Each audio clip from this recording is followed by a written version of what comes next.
Hey y'all, it's your boy Tay, and today on Grit4Glamour we are going to show you how to make a quick and easy salsa fresca. Delicious with chips. Stay tuned.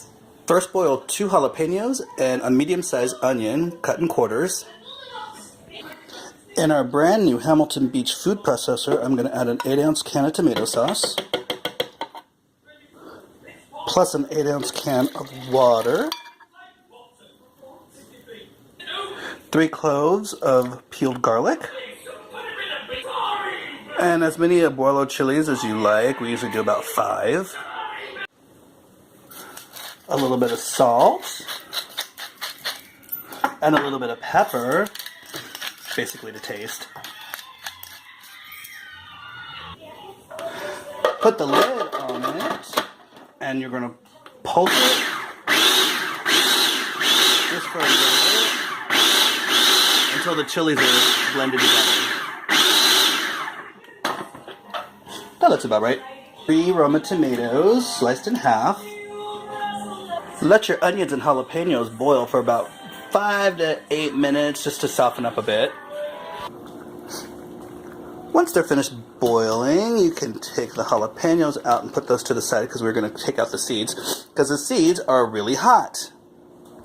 Add your boiled onions into the food processor.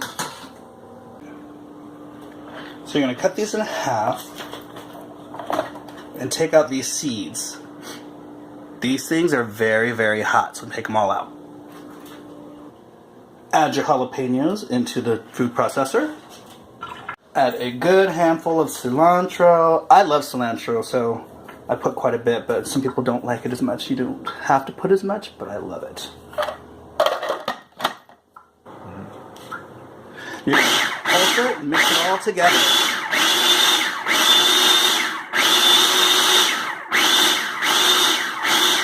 Now it should fit into a 32-ounce container, which it does! Yay! So now you have fresh salsa for the entire week.